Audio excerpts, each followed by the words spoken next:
hay un momento que sí siento que cambia mi vida. Eso pasó a los 11 años cuando yo veo que mi mamá, por situaciones de andar en el tema de las basuras, veo que ella le toma a un refresco ya usado de la basura. Y a partir de ahí yo como que me dije por dentro, yo voy a salir adelante, cuésteme lo que me cueste. Me ocurrió un tema en el 2020 cuando tuvimos el problema con el director de finanzas. Yo estaba buscando un CPA nuevo y yo acabo dando con una persona que es un CPA, que es como un doctor en contabilidad en Florida. Me explicó cómo maneja ella las empresas y me empezó a hablar de inteligencia artificial. Y en aquel entonces yo vengo con mi equipo de IT y pues como que se ríen de mí, me dicen que estoy loco y yo lo dejo pasar y me arrepiento hasta el día de hoy por haberlo dejado pasar. Tiempos duros crean hombres fuertes. Sí, definitivamente, sí, esa frase es súper cierta. Y yo siempre le digo a la gente que si estás en un momento de tu vida, no estás sufriendo algún tipo de dolor, algún tipo de expansión, algo está mal, algo está muy mal.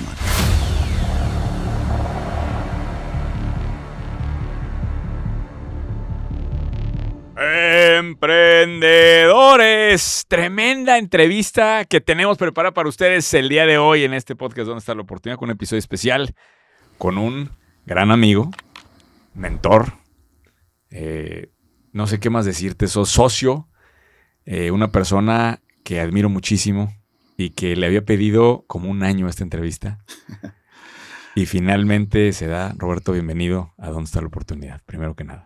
Muchas gracias, Carlos. Muchas gracias por la invitación. Sí, no había habido oportunidad de podernos juntar por una situación de agendas y de otras cosas, pero aquí estamos con gusto. Roberto, te voy a ir llevando porque creo que tienes una cantidad. Yo cada vez que nos sentamos a comer, a platicar de negocios, no solamente se responden lo que estamos hablando en la sesión, sino que tienes una cantidad de sabiduría, esa es la palabra, que me sorprende. Entonces te voy a ir llevando, ¿no? Y lo primero que quiero que nos platiques un poco es dónde crece Roberto Pérez, porque sé que no empezaste, no vienes de ningún privilegio, ¿no? Entonces, ¿cómo fue tu infancia? Platícanos un poquito el punto de partida, porque yo sé que vamos a hablar ahorita de la parte empresarial y todos los éxitos que has tenido, pero me gusta siempre poner el contexto, ¿no? Para la gente. Sí, claro.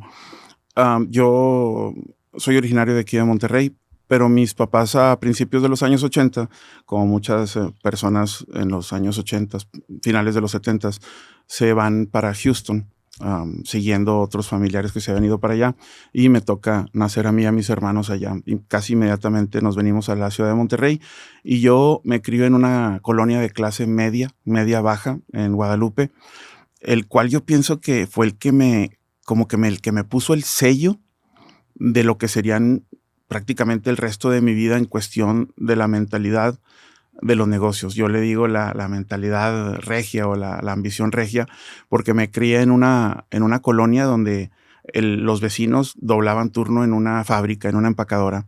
Ese mismo vecino sacaba un asador en la noche para vender hamburguesas al carbón. Esa misma persona vendía cosas por catálogo. Esa misma persona andaba vendiendo cosas, revendía cosas que compraba a lo mejor en otra colonia y las venía a revender esta colonia.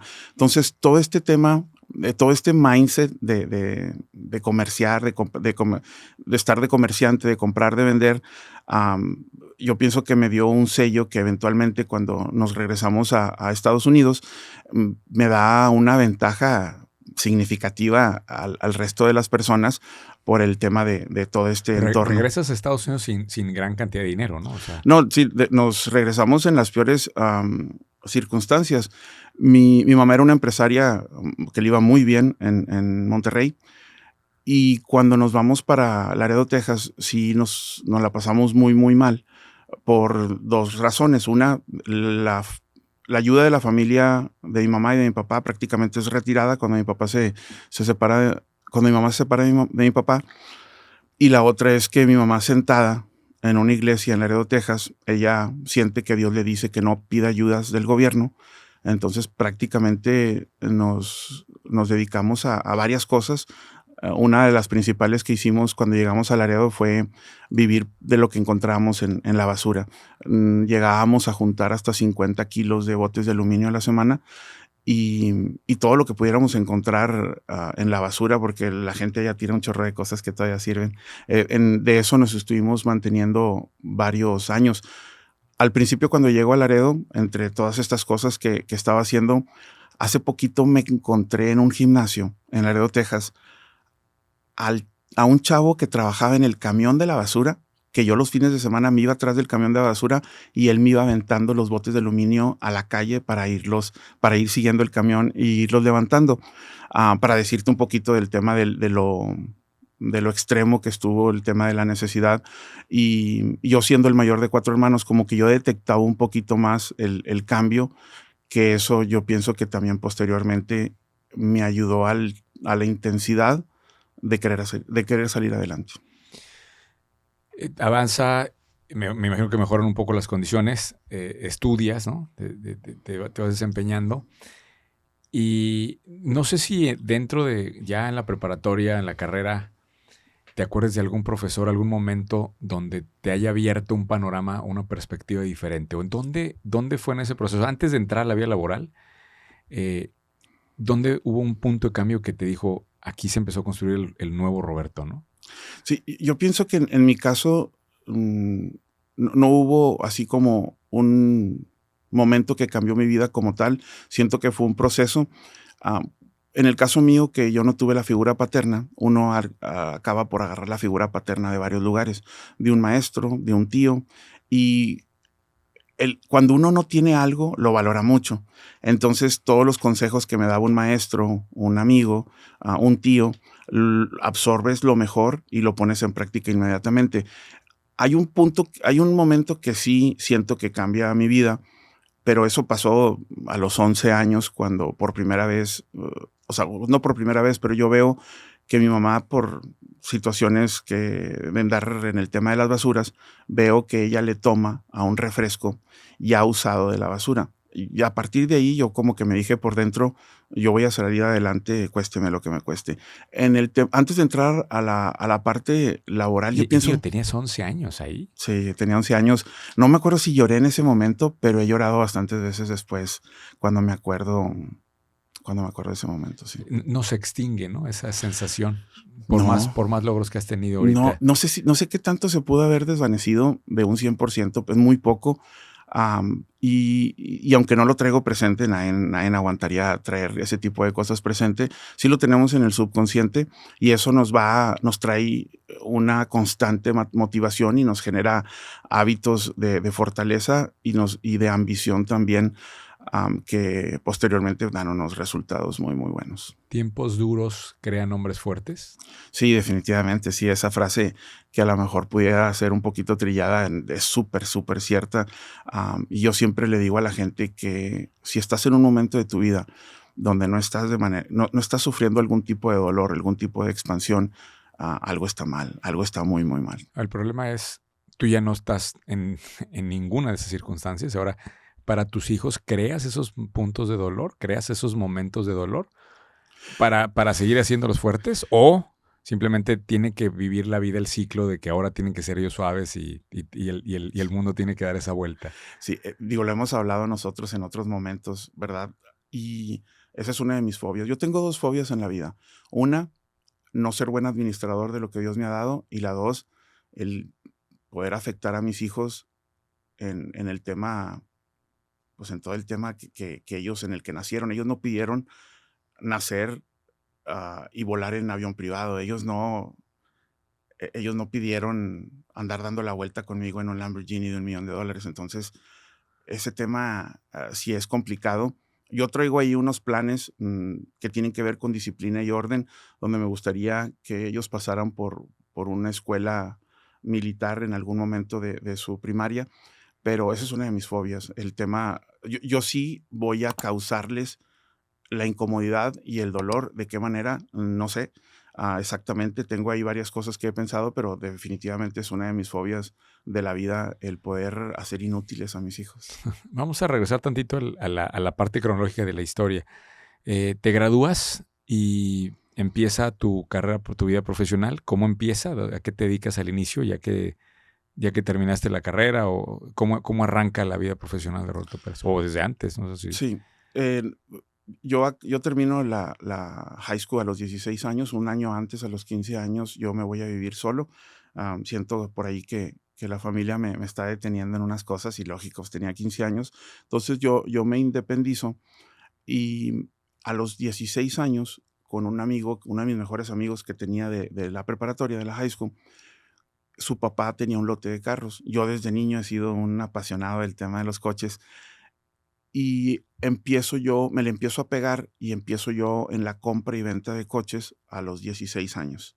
Esa fue la parte empresarial mía que empieza paralelo a tener mi trabajo, paralelo a tener 2 trabajos, paralelo a estar estudiando en la universidad. O sea, hiciera lo que hiciera, nunca dejaba de estudiar. Yo tenía presente que le tenía que llevar el título a mi mamá para el tema de su satisfacción y estaba muy enfocado en el tema de poder hacer mi propio negocio, pero también el tema de cumplir con las metas académicas.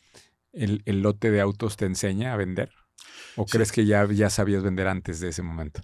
Mm, Pues mira, yo aprendí a hacer cuentas antes del kinder porque en la colonia donde vivía en Guadalupe, mis abuelitos eran los dueños de la tiendita de colonia o de una de las tiendas de la colonia y yo atiendo la tienda antes inclusive de entrar a la primaria. Entonces eso me ayudó, siento que me empezó a forjar. Pero sí, definitivamente lo que me ayudó, lo que me dio esas habilidades de venta, definitivamente fue el tema de los coches. ¿En qué punto brincas al mundo de la logística? O sea, ¿en qué momento entras o llega el primer tráiler o cómo fue ese cruce? Sí, por ahí de los 25, 26 años de edad, yo ya con una maestría, tenía poquito que había terminado la maestría, y me doy cuenta que en el negocio de los carros empiezo como que a toparme. Empiezo a ver que ya llegué a un tope. En ese momento tenía 3 lotes y ya no Ya que veo, eran 3 lotes tuyos. sí, O sea, propios. de ser vendedor de un... ya habías llegado a 3 Sí, de lotes. andar de vendiendo en la calle, ya tenía 2 lotes propios y en uno, donde tenía un socio. Y más que nada era un tema sentimental de seguir teniendo socio, porque con él había empezado, era algo más que nada agradecimiento. Y a los más o menos, después de la maestría, como a los 25, 26 años, me siento yo topado y entonces empiezo a ver otra industria para poderme mover. Y yo había trabajado con una familia de Guadalajara de apellido Pelayo que se dedicaban a las bienes y raíces. Tenía unos amigos en el pueblito de Hebronville que se dedicaban al ganado y tenía a mi hermano que ya estaba en el tema del transporte terrestre y acabo decidiéndome por el tema del transporte terrestre, pero ahí hay un dato curioso. Mira, yo tengo un amigo que duró 30 años de indocumentado en Estados Unidos. Este amigo, cuando salimos de high school, empieza a hacer como un análisis del transporte en Estados Unidos y el tema de ser dueño de tu propio camión. Los ingresos le salieron a él que eran súper, súper buenos. Él siempre pensando, ya voy a arreglar mi estatus migratorio y me voy a dedicar a esto. Bueno, esto pasa, no sé, por ahí del año, no sé, 96, 97. Y a mí nunca se me olvidó toda la información que él me platicó. Y siempre lo tenía ahí presente. Cuando se me atraviesa el tema de la logística, eso fue lo que me hizo realmente decidir esta industria. Todo ese análisis que este amigo había hecho, fue lo que yo pienso que fue la diferencia de irme por el tema de la logística. Ahora tú me has comentado, tú me has platicado, Roberto, te metiste a manejar un camión. Sí, ya con Pero una maestría. esa decisión está totalmente contraintuitiva. Tienes una maestría, tienes una carrera, tienes 3 lotes de auto, estás ganando buen dinero. ¿Por qué irse a meter a manejar de chofer un camión, güey? Fíjate que, digo, lógico, de entrada tú podrías pensar que entre más sepas de la industria, más empapado estés, deberías de estar más preparado. Ahí fue mi hermano el que tuvo la influencia en mí. Yo, te voy a ser sincero, yo saqué 40,000 excusas de por qué no. Y él me dijo así, o sea, bien sencillo, si no pasas por ser chofer, tu crecimiento siempre va a estar limitado. Y manejé 4 años. 4 años, Sí, güey. 4 años. 4 años manejé. Es un chingo. Sí. Y en ese inter hubo crecimiento. En ese inter fuimos de tener 0 camiones a por ahí a llegar como a los 14, 15 camiones. Y precisamente mi hermano era el que me Pero tú seguías ayudaba. manejando. Sí, Y primero fuiste empleado y luego ya empezaste a manejar tu propio camión sí, y fue hasta 14 camiones esos 4 años. sí, correcto. Sí, ¿Cuál sí, era sí. la necesidad de seguir manejando el camión? ¿Te Sí, gustaba? O sea, Sí, había un aspecto como todo lo que he hecho en mi vida. Si no hay algo, una parte que te guste, no va a ser 100% agradable todo, pero sí había una parte que sí me gustaba. Conocí prácticamente todo Estados Unidos gracias al tráiler, pero no sé si se me pasó un poquito la mano en el tema de la manejada. Siento yo que pasas por fases a lo largo de tu vida. Esa fase de mi vida fue la de ser muy conservador. Había habido un cambio de carrera, tenía un poquito de miedo por el tema del cambio, no sabía qué resultados iba a haber. Y yo entro a la industria. Yo el primer camión lo compro en el 2008. ¿Te imaginas el 2008 en Estados Sí, Unidos cómo antes de... estaba? Las automotrices habían quebrado. Entonces, entré en el peor momento para la industria, pero el mejor momento para aprender y hacerte bien esbelto, bien lean. ¿Por qué? Porque no quedaba mucho Claro. dinero. Entonces te haces Te aprendes muy, a operar en tiempos malos, ¿no? sí, muy eficiente, muy eficiente. Y Es- la otra de Oye, que, pero espera, antes de eso, ¿y qué pasó con los lotes de carros? ¿Los vendiste? ¿Se desaparecieron? ¿Qué pasó con esos lotes? sí, sí, sí, O sea, sí, eso desapareció y ahí quedó en... sí, fue gradual. Me tardé como 2 años porque gran parte de mi negocio no era tanto la venta, era más que nada el financiamiento. Entonces me Tenías que tardé como capitalizar. 2 años en poder cobrar el dinero que se debía. Y ya como iba pasando los años, ya como íbamos despegándonos de ese fatídico 2008, cuando el tema de la crisis de las casas en Estados Unidos, yo empecé a ver mejores resultados. Y si tú me dices qué fue lo que más me ayudó en el tema de cuando estuve en el camión manejando, no fue tanto el tema de la experiencia que obtuve a nivel operador. Yo pienso que la gran diferencia fue, hoy en día yo pues, me siento más capaz de vender gracias a mi experiencia por todo el tema de la geografía y todo el tema de que sé en qué áreas hay más industria, y sé en qué áreas hay más demanda de transporte, sé qué áreas son las importantes, sé que Si viviste en carne propia el sí, mercado. y sé cómo le hagas el chofer para ganar más dinero, que posteriormente hace que la empresa gane más dinero. Y la otra, en esos años, no sé si había podcast en el 2008, 2009, no sé qué tanto se usaba como ahora que hay tanta información en Internet, pero sí había un programa en el radio satelital de Sirius XM Radio, donde salía el que yo pienso que es el asesor más importante de la industria del transporte en Estados Unidos. Y lo oí por 3 años y siento yo que a mí me cambió completamente mi mentalidad Cuando de dices lo vida. oí era durante los recorridos, estabas escuchando el Sí, es contenido correcto. de él. Y aparte de audiolibros que, no sé, yo creo que debo de haber leído o oído unos 150 libros en esos años de los audiolibros. Sí, es impresionante cuánto. Digo, tienen mucho tiempo ahí. Muchos de la gente que está en camión está escuchando música y Peso Pluma y la Sí, chingada. sí, Y no sí. aprovechan esa oportunidad que tienen, ¿no? Oye, una pregunta del tema de negocios. ¿Por qué no quedarte con los lotes y que corran con un líder, que corran con un socio mientras tú te quedabas, mientras tú veías el otro negocio? O sea, ¿por qué matar al primer negocio? Fíjate que esa es una muy buena pregunta. No tengo respuesta. En ese momento no tenía el conocimiento que hoy en día tengo. Si pudiera regresar el tiempo, yo creo que Probablemente lo sí hubieras los dejado. dejara. Sí, fíjate que sí. No había pensado en eso. Sí, sí, Mm. sí. Empieza la historia de Forza, 14 camiones, o sea, ya empiezas a construir y te empiezas a dar cuenta que ya era algo grande. Y ahí es donde decides bajarte del camión. O sea, platícame de la decisión de bajarte de ser chofer, bajarte de manejar. ¿Cuándo fue eso? ¿Te acuerdas de tu último, te Sí, acuerdas de tu último recorrido? ¿Lo celebraste así? sí. No, fíjate que no como tal, porque aunque ya no manejaba de tiempo completo, yo pienso que yo dejé de manejar como hasta que tenía 60 camiones así por completo. O sea, seguía yendo a las subastas por los camiones, o de repente había una urgencia, había que subirle una caja a un chofer a Dallas, me iba yo. Entonces, no sé, no me acuerdo cuándo fue la última vez que manejé como tal. Todavía hace como unos 3 años. Ay, no, Roberto. Te juro que se me hace el estómago, güey. No Sí, tienes idea de cuando me platicas esas cosas, se me hace el estómago. Sí. sí. Sí, todavía hace como 3 años fui a hacer una entrega local ahí en Laredo. Am, sí, todavía Y hace todavía te como tres acuerdas de la años. manejada, Sí, con fíjate que cierta fui nostalgia. muy malo.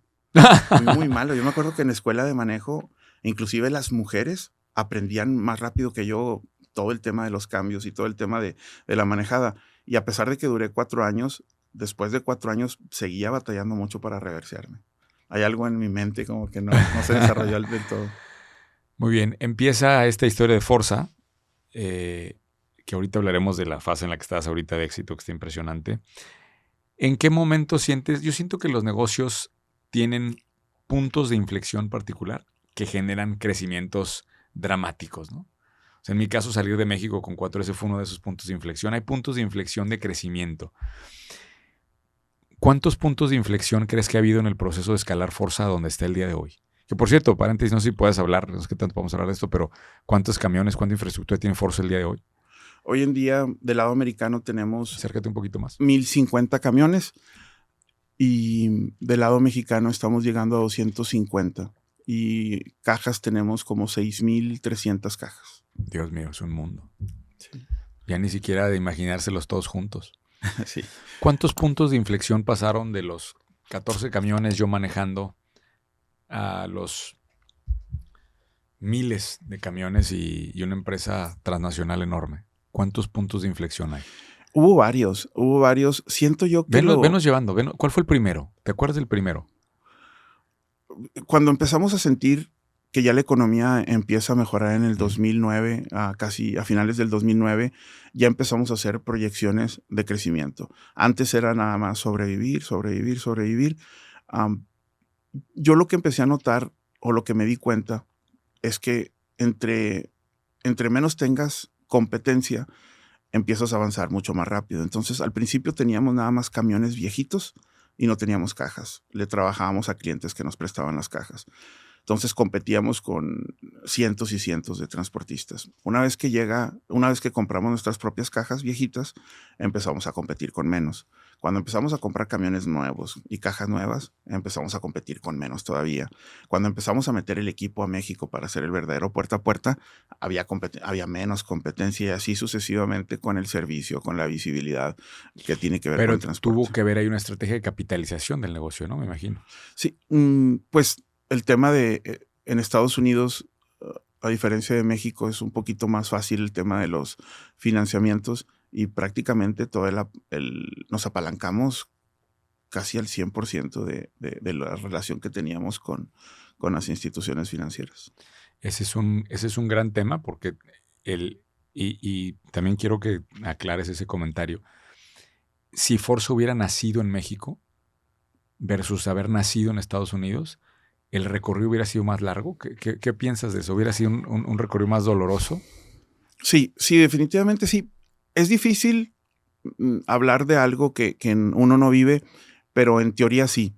Porque simplemente porque las tasas son muy diferentes en México. En México promediamos a lo mejor en el financiamiento de un camión el 20%, cuando por muchos años estuve financiando equipo al 5% en Estados Unidos. Pero México tiene muchas bondades también. A ver, pero antes de ahí, porque yo sé a dónde vas.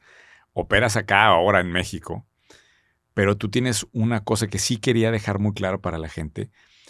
Tú capitalizas en Estados Unidos, operas en México. O sea, sigues aprovechándote del apalancamiento americano en todo el recorrido del crecimiento de la empresa, ¿no? Esa combinación de dos mundos que tienes es de las cosas más valiosas que puede haber en el mundo de los negocios hoy. Sí.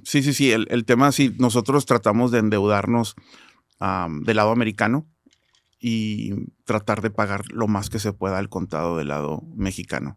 Por lo mismo, ¿verdad? Porque en ningún lugar en Estados Unidos me van a dar ni la mitad del rendimiento que me estoy ahorrando pagando al contado en el lado mexicano. Entonces, sí, el tema de traer capital americano, de hecho, el evento que tuvimos recientemente anunciando la inversión que hemos tenido es por eso, es porque hemos tenido que extraer todo lo que teníamos de recursos del lado americano para invertirlo en el lado mexicano para evitar todo ese tema de los intereses, ¿no? Y yo no sé si así está en el resto de Latinoamérica, pero sí es muy complicado. Pero es muy complicado nada más en el principio. Yo cuando te iba a decir de las bondades en México, hay muchas más bondades para hacer negocio en México que en Estados Unidos. El tema es eso, el principio. Una vez que pasas los primeros 2 años, al menos en el transporte terrestre o en la logística, una vez que pasas esos primeros 2 años, yo siento que el crecimiento, la expansión se vuelve más agresiva del lado mexicano que del lado americano, porque ya cruzas la barrera de haber acabado de pagar los camiones. La mayoría de los contratos de arrendamiento de Asumiendo camiones, que los pudiste pagar con las tasas caras sí, acá, ¿verdad? exactamente. Por eso digo, hay que pasar el bordo de los 2 años en México, y ahora sí, México exponencialmente es mucho mejor que Estados Unidos. Una vez que la mayoría de los contratos de arrendamiento de camiones, lo máximo son 24 meses. Una vez que los acabes de pagar, también de ahí te puedes apalancar para ponerlos como colateral y poder tener una tasa más competitiva, o empezar ya a generar tu propio dinero para crecer con tu propio dinero, ¿no? De hecho, ahí hay un chingo de cosas que tenemos que platicar, socio, pero una de las cosas que yo veo, o sea, si yo escribiera un libro de tu caso, para mí una de las cosas más interesantes que le tienes que explicar al mundo, y sí quería profundizar en esto en el podcast, es que tener una organización de 2 países, una organización que tiene un pie en México y un pie en Estados Unidos, es quizá el tipo de organización más interesante que podemos crear en este siglo, cabrón. Sí. Entonces, antes de seguir, y ahorita le seguimos a la historia, pero quiero que expliques un poquito cómo opera Forza. O sea, Forza, el corporativo, ya se vino a México. Tienes una parte en Estados Unidos, pero siempre tiene los 2 pies. O sea, y te mueves por tu background. Aquí es en donde se vuelve tan interesante esa combinación Monterrey-Laredo. Tú te mueves en los 2 países con culturas. Te mueves en Texas como tejano, güey. Sí. Porque te conozco. Hasta te cambia el acento allá, güey. Y hablas en el inglés de allá. Y te vienes acá y operas como regio, güey. Que eso también me he dado cuenta. La gente gringa viene acá y paga de más, no sabe ejecutar. O sea, entonces, ese modelo organizacional, ¿sí?, binacional, me parece que es lo más interesante que tiene Forza de fondo. Brevemente, ¿cómo opera el modelo binacional de organización?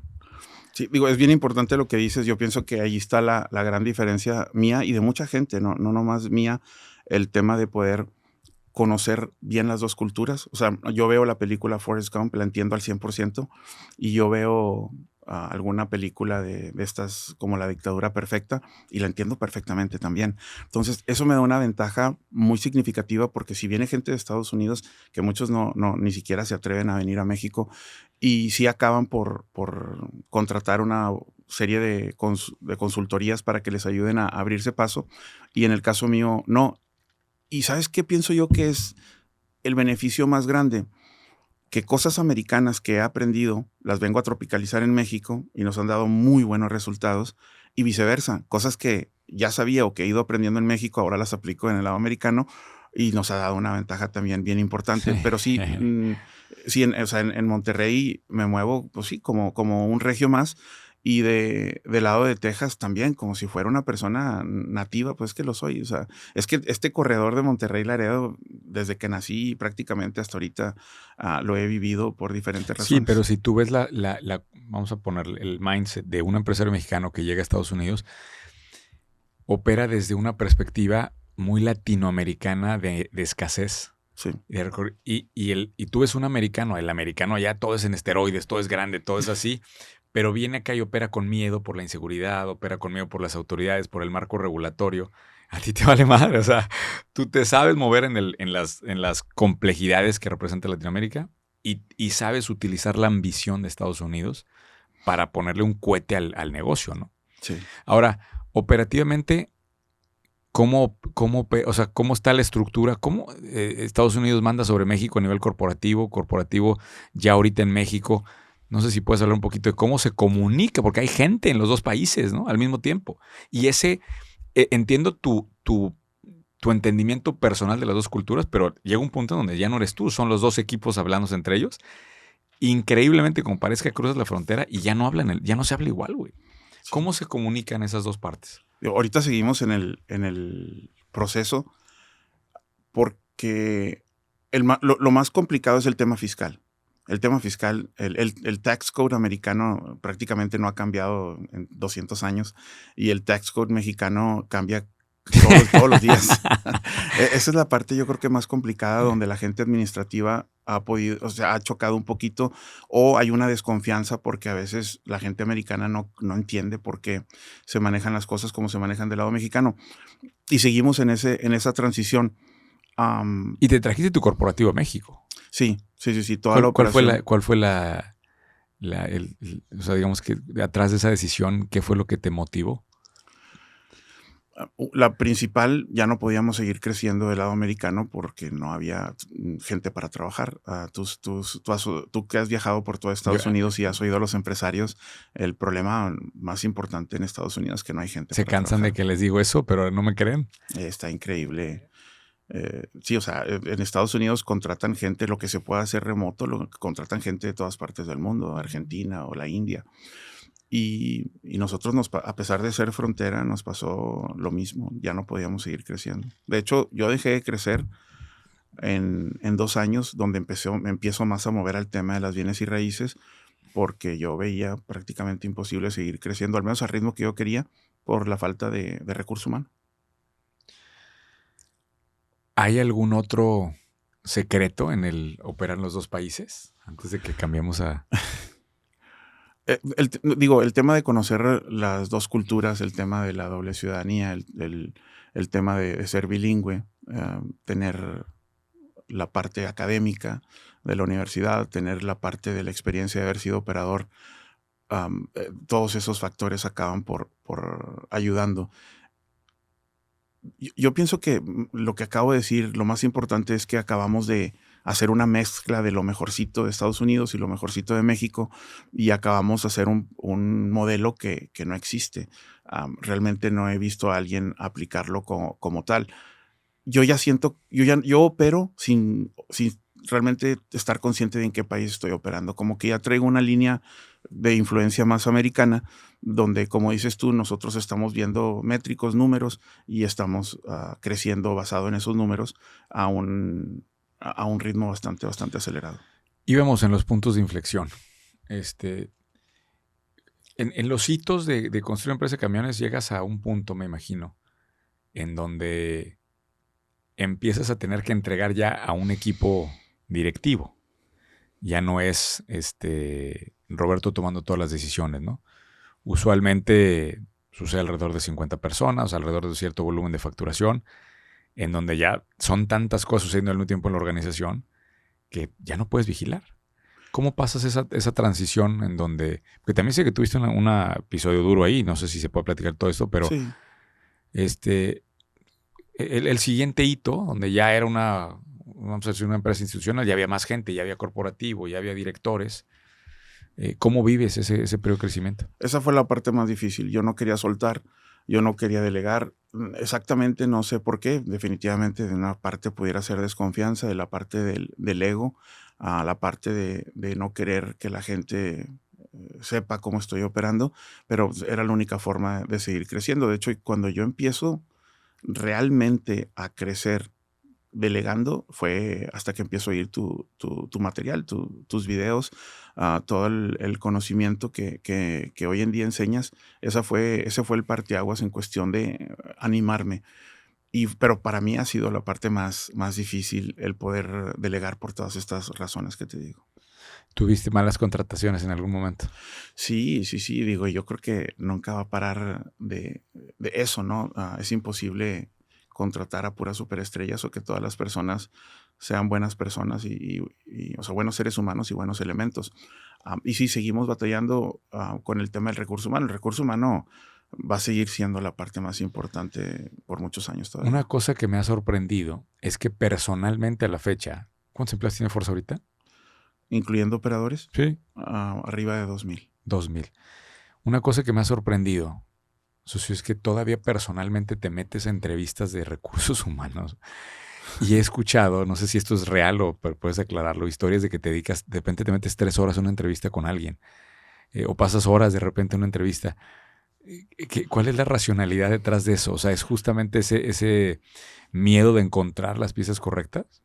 Sí, ya no lo hago tanto, ya lo hago nada más en ciertos puestos claves y te digo también eso es parte de la influencia que tú has tenido en mí de saber cuánto vale mi hora y cómo debo enfocar mi energía. Pero sí ahí todavía sigo involucrado inclusive en la operación del día a día. Trato de abarcar lo más que se pueda, pero sí, mi rol hoy en día en la empresa es un 50% comercial, un 30% de infraestructura y el otro 20% regado por toda la empresa, donde muchas cosas yo ya no me entero, pero que sigo en parte de la operación sigue pasando por mí. Y en el tema del recurso humano sí serían ciertos puestos claves, especialmente con todo el tema del desarrollo tecnológico para el tema de la automatización. Sí, eso me sorprendió también y podemos entrar ahí y hacer doble clic rápido, pero una empresa de transporte con un área enorme de inteligencia artificial, o sea, expertos en inteligencia artificial, expertos en automatización, es un CTO de primer mundo. ¿De dónde nació ese? O sea, no eres una empresa de tecnología y sin embargo tienes mejor infraestructura que de las que yo conozco en empresas de tecnología, güey. Sí. Yo me empecé a obsesionar en varias etapas que he tenido. Una de mis obsesiones ha sido el tema tecnológico. Y eso es muy americano, por cierto, hablando del modelo SW. O sea, en México, ¿cuándo vas a ver esto? Sí, ya está cambiando, ¿eh? Yo sí veo que México sí está cambiando, pero sí está un poquito todavía Sí, atrasado en el aspecto. No vas a creer ahorita que te diga, y esto yo creo que no te lo he dicho, la razón principal por la cual me empecé a obsesionar con la tecnología es porque el pastor de la iglesia donde yo voy en Laredo, Texas, él es escatólogo. Él estudia el Apocalipsis en la Biblia. Entonces, en el Apocalipsis hablan de que la tecnología se va a acelerar. Y a partir de ahí, y aparte otras cosas que él me empieza a decir muy puntual. De hecho, él fue el que me dijo que me empezara a pegar más al tema de la inteligencia artificial fíjate. hace como 3, 4 años. He aprendido mucho con él, con el pastor, y lógico, todo el entorno de las personas con las que hoy en día es mi círculo aquí en Monterrey, como por ejemplo tú, que veo yo que tú eras de los primeros que empezó a hablar de manera pública de la inteligencia artificial. De las personas que yo sigo, tú eres la primera persona que empezó a hablar de la inteligencia artificial. Y aparte a mí me ocurrió un tema en el 2020 cuando tuvimos el problema con el director de finanzas. Yo estaba buscando un CPA nuevo y yo acabo dando con una persona que es un CPA, que es como un doctor en contabilidad en Florida. Esta muchacha me explicó cómo maneja ella las empresas y me empezó a hablar de inteligencia artificial. Estoy hablando hace como 4 años o un poquito más. Y en aquel entonces yo vengo con mi equipo de IT y pues como que se ríen de mí, me dicen que estoy loco y yo lo dejo pasar y me arrepiento hasta el día de hoy por haberlo dejado pasar. Pero yo ya empezaba a hablar de inteligencia artificial como en el 2019, 2020. Lo que me explica el CPA es que ella me dice, va a meter toda la información mía y de mi empresa a un sistema y ese sistema le va a decir en qué página del tax code hay beneficios fiscales y en qué página del tax code pudiera haber banderas rojas que debemos de evitar para no levantar algún tema con el IRS. Y lo dejé pasar, pero siempre lo traje presente y la influencia que tuve por parte del pastor también fue determinante en quererme pegar más al tema, no nada más de la inteligencia artificial. Ahorita estamos más en una etapa de automatización por medio de robótica. Ese es el tema más importante ahorita. El tema machine learning vamos un poquito más despacio ahí. ¿Qué porcentaje representa el gasto en tecnología contra el ingreso de Forza, sabes? No tengo el dato exacto, pero con decirte que hace 7 meses que entró nuestro CTO, era él solo y ahorita tiene 60 personas. 60 personas en tecnología. Ujú. ¡Qué cosa! Sí, es increíble. Sí. Es una brutal. Ya esto se está haciendo una empresa tecnológica que casualmente tiene camiones. Sí, yo creo que sí. O sea, está cambiando mucho el tema de la proyección de la empresa en cuestión de la tecnología, porque queremos automatizar todos los procesos que se puedan. Oye, ahorita hablaste del pastor y también era algo que quería en algún momento tocar, porque vamos a tener que hacer más de estas, o sea, se nos va a acabar estas conversaciones, tienen que dar para más. Si les interesa que tengamos una plática número 2 con Roberto, por favor, pónganmelo en los comentarios. Pero eres la persona más pegada al tema espiritual y religioso que conozco en esta esfera de dueños de negocio. ¿Tú crees que ha sido factor determinante el éxito que tiene Forza? Sí, definitivamente nosotros, yo personalmente le doy toda la honra y toda la gloria, todo el crédito a Dios de todo absolutamente. Yo le digo a las personas cercanas a mí que si no fuera por el privilegio, la gracia que me ha dado Dios para operar, yo estuviera viviendo abajo de un puente. O sea, yo le digo que yo no sirvo para nada. Yo no ¿Siempre tengo. fuiste igual de religioso?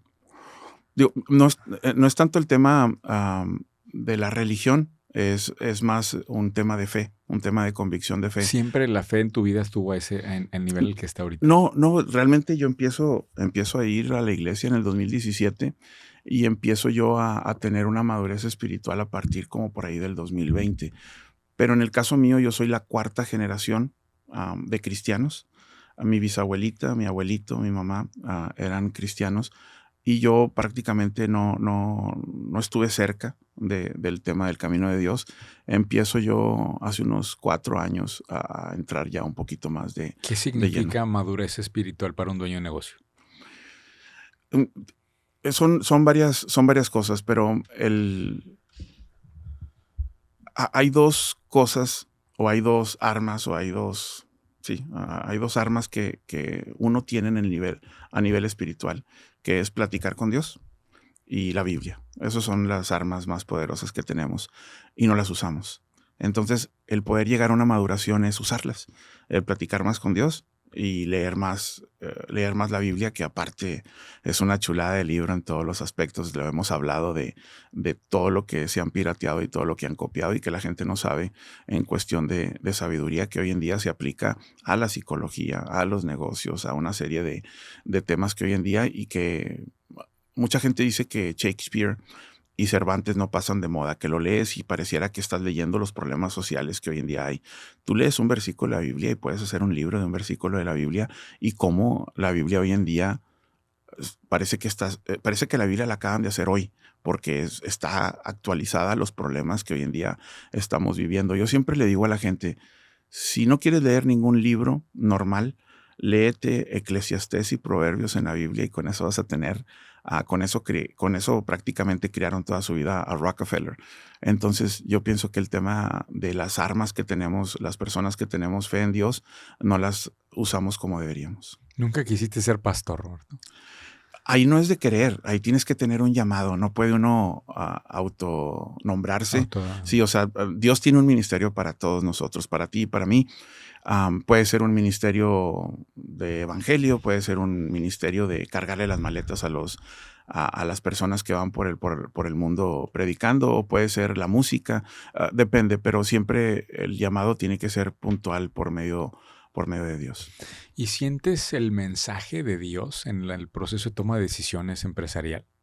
O sea, hay una... ¿Y cómo empatas con eso un momento de decisión?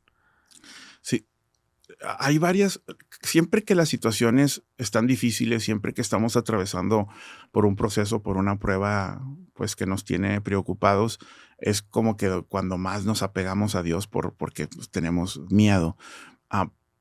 Pero no, o sea, si yo te digo que siento que Dios me habla cada vez que hay un problema, no es así. Dios te habla por medio de un amigo, te habla por medio de una circunstancia, o te habla inclusive hasta en un sueño te puede hablar, pero ese es el tema de tener una relación. Dios es igual que un amigo.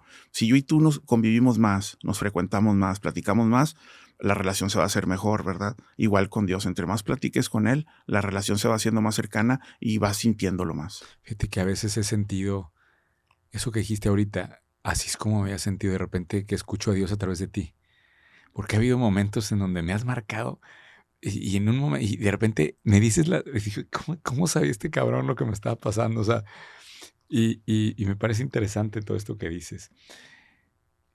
¿Y cómo llevas eso con tu equipo? O sea, ¿cómo llegarle esa madurez no solamente al líder, sino a que el equipo lo viva?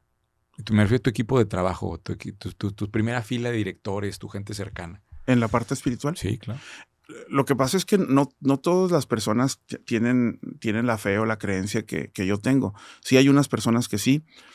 Y son... ¿Pero lo buscas en tus primeras líneas de directores? No necesariamente. No necesariamente. Sí siento que hay un cambio en ellos a través de los años por el tema de cómo yo me he manejado en el tema espiritual.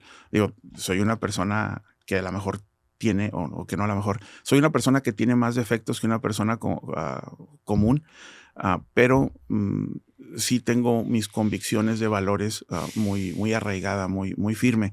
Y siento que eso sí lo he contagiado. Y hoy en día te puedo decir que las personas han cambiado mucho el tema de sus valores por la influencia que tienen del entorno de la empresa. ¿Qué oportunidades? Este podcast al final se llama ¿Dónde está la oportunidad? ¿No?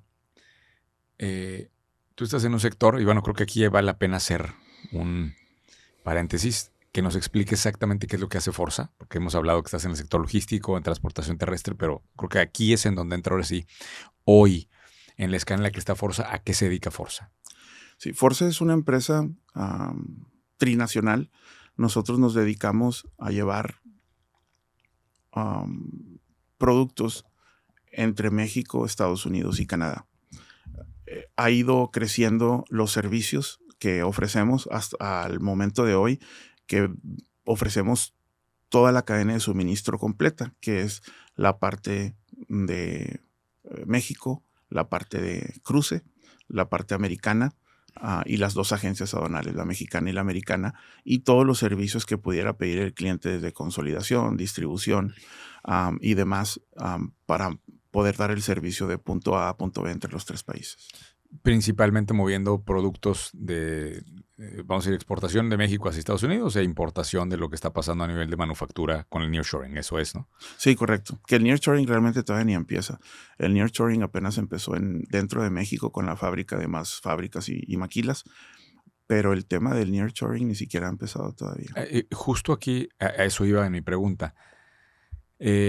Tratado de Libre Comercio, TEMEC, le dio, o sea, también una de las cosas que veo es que Forza estuvo en el lugar correcto a la hora correcta. Sí. Y ¿qué oportunidades ves estando ubicado en el sector que es el primero en entender lo que está pasando, ¿no? Porque cuando empiezas a mover más mercancía y empiezas a ver cómo se está tejiendo esta relación entre México y Estados Unidos, sí, me imagino que alcanza a ver todo. Sí, yo siempre le digo a la gente que cuando la economía va a caer, el primero que lo resiente es el transporte, y cuando la economía va a mejorar, el primero que lo siente es el transporte. En el tema del intercambio entre Estados Unidos, México y Canadá, ahí sí es muy puntual todo el scope de ver cómo la gente o cómo las empresas están cerrando en Asia, en China específicamente, o más que nada en China, y trayendo todo para Latinoamérica, y en este caso México como país principal y Nuevo León como área principal para el nearshoring por el tema geográfico. Yo lo veo de esta manera. Viene una prosperidad sin precedentes en México. Viene una prosperidad que nunca se había visto. Sabemos del tema de las remesas de los paisanos, que es la fuente número 1. Sabemos del tema del petróleo, que es la fuente número 2. Sabemos que México es uno de los países más visitados del mundo por el tema del turismo y una serie de situaciones donde México es el productor de coches más importante del mundo. Esto del nearshoring es mucho más grande que todos esos juntos, para mí. Entonces, si hoy en día tú tienes un puesto de tacos en un parque industrial, yo te diría compra 10 más. Si tú te dedicas al tema de las bienes y raíces en la parte industrial, viene una prosperidad también sin precedentes en lo comercial, en lo residencial. Y con eso vienen muchos retos, ¿verdad? Lo hemos hablado en el clúster logístico, el tema del tráfico, el tema de la contaminación, el tema del agua, pero pues también donde está la dificultad está la oportunidad. La oportunidad más grande que tiene México ahorita tiene que ver con el nearshoring, sin duda. Es el fenómeno económico más importante de todo el planeta, y por mucho, para mí. ¿Cómo conectar? Y esta pregunta tiene doble camino. Primero, ¿cómo conectar a apoyar a Forza? Por ejemplo, si tuviéramos a alguien que tuviera alguna empresa que se viene allá. Y por otro lado, el que no necesariamente a través de Forza, ¿cómo conectar con el fenómeno nearshoring para alguna oportunidad? O sea, alguien que esté viendo esto y dice, ok, me hace sentido, Roberto tuvo un crecimiento importante, veo que el TEMEC está a tope, viene una tendencia importante. ¿Cómo conecto yo si estoy en otra industria que no tiene nada que ver con el tema de manufactura o de exportaciones, ¿no? Sí, aquí el tema principal es que hoy en día muchas empresas mexicanas que maquilan a un precio muy competitivo no están exportando.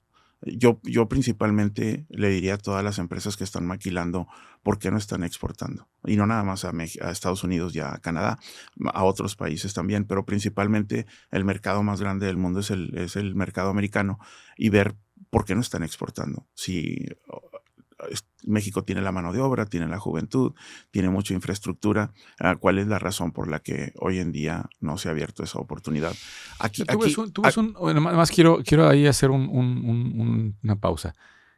Si hay un chavo ahorita de 20 años que, digamos, tiene, como siempre digo, ¿no? Tiene resuelto su ingesta calórica y tiene internet, tú ves una oportunidad en que él, y tenga tiempo, ¿verdad? Libertad de tiempo, en donde él toque base con empresas de manufactura americana para decirles, acá te resuelvo la manufactura. O sea, ese es un camino. Fíjate que ahí no sabría decirte con ese modelo, o sea, de manera remota, no sabría. A mí me llama mucho la atención. O sea, Estados Unidos no está haciendo este movimiento del nearshoring a lo loco. Esto tienen más de 20 años pensándolo, y prácticamente le van a dar a México peladito y en la boca. ¿Por qué? Ayer estaba hablando con un cliente en Tlaxcala, y me dice el cliente, vamos a incrementar nuestra producción, Estados Unidos está pidiendo más producto, es una empresa que produce fibra. Y estamos esperando que Estados Unidos le meta un arancel al plástico chino para entonces nosotros destapar nuestras ventas, y pensamos que en 2026 vamos a duplicar el tamaño de la fábrica. Ya Estados Unidos empezó a poner aranceles a los productos chinos muy, muy fuertes. ¿Qué quiere decir? Que el producto mexicano, que a lo mejor no era tan competitivo, va a entrar como cuchillo en mantequilla. Pero un concepto así remoto, fíjate que a lo mejor sí estaría para otro programa. Muy bien, Robert. La verdad es que cubrimos una cantidad de temas de todos lados. Sí me quedo con ganas de que comentes esto, porque sé que esto ha salido en la discusión de varios temas. Yo sé que tienes muchas alianzas estratégicas con agentes que están en la parte logística, con personas que están relacionados con el mundo de la manufactura, para que se acerquen con Forza y un poquito te acerquen clientes. O sea, creo que hay manera de hacer, ¿no? esa relación. Entonces, ¿qué estarías buscando, no? Si tengo a alguien, pues sobre este podcast lo escucha muchísima gente. Vino Julio, a quien conoces, sí, y pidió aquí en el podcast abiertamente que quería abrir sucursales en Estados Unidos, y creo que había 3. Sí. ¿Qué le pedirías? Pues tenemos gente que nos escucha en Estados Unidos, en México. ¿Qué le pedirías a la audiencia de dónde está la oportunidad? O sea, ¿dónde te pueden ayudar para que Forza siga en ese camino de éxito? Sí, claro. El tema comercial definitivamente es el más importante hoy día en la empresa. Ya no es tanto infraestructura, ya no es tanto otra serie de situaciones donde los negocios, cuando están teniendo el crecimiento explosivo, pudieran tener. La parte comercial, cualquier empresa que exporte, cualquier empresa que importe algún producto de Estados Unidos o de México, nosotros somos la empresa más grande. No hay no hay una empresa que se nos acerque de las que su core business sea el puerta a puerta, el flete transfronterizo. Somos 4 veces más grande que nuestra competencia número 2. Entonces esto nos pone en un nivel para ser mucho más competitivo. Traemos costos mucho más competitivos que la competencia. Entonces somos una opción excelente para cualquier fábrica. O sea, si te dediques a maquilar tostadas para mandar a Estados Unidos, o te dediques a traer resina del lado americano para México, cualquiera de las dos situaciones somos nosotros la mejor opción en cuestión de costos. Chingón. Oye, Roberto, y ahorita dijiste una cosa, el reto comercial sigue siendo el reto más importante de la compañía. Creo que mucha gente se empatizó con eso, ¿no? Escuchas esa frase y... Sí, pues sí, o sea, imagínate todos los libros que se han escrito a lo largo de la historia del mundo en ventas y en negociación. Sí es el reto más grande, y se vuelve más grande por la idiosincrasia mexicana y por el tema cultural. En Estados Unidos el tema de la venta pasa más por estrategias. El tema de la venta en México es un poquito más abstracta. Y eso nos pone en un... Por no decir que sigue habiendo conexiones humanas, sigue siendo una artesanía. Sí, o sea, sí. Sí, o sea, en Estados Unidos vas a cenar con un cliente para platicar lo que cerraste. en México a veces hay que ir a cenar 6 veces para ver si se va a hacer algo, ¿no? Ese va a ser un muy buen clip, ¿eh? Te van a agarrar ahí de bajada con ese clip. Roberto, le hemos metido mucho tiempo y no quiero tampoco abusarte. Sé que vas a dar una conferencia importante el día de hoy. Te felicito. Te agradecemos mucho. En LinkedIn te pueden encontrar, si no me equivoco. Sí. En LinkedIn estoy como Roberto Pérez Levy. Ahí tengo mi perfil, que es el que uso realmente. No uso. ¿Te pueden mandar mensaje ahí? Sí. Pueden mandarme mensaje. Ahí estoy muy activo. Es la red social donde más activo estoy. Muy bien, pues ahí lo tienen. Tenemos que hacer la parte 2 de este, ¿no? A ver si acá te comprometes ahí públicamente que hacemos la parte 2, porque muchísimas cosas que platicar. Primero que nada, felicidades. Creo que te lo digo a veces nadie te dice, ¿no? En este recorrido, oye, cabrón, felicidades, güey. Lo que has hecho, Roberto, es excepcional. Y eres un ejemplo para todos, me incluyo. Y la verdad es que como persona, güey, me has demostrado que ese nivel de integridad que tienes y y esa madurez espiritual, la verdad es que necesitamos más empresarios como tú. Felicidades. Muchas gracias, Carlos, por tus palabras.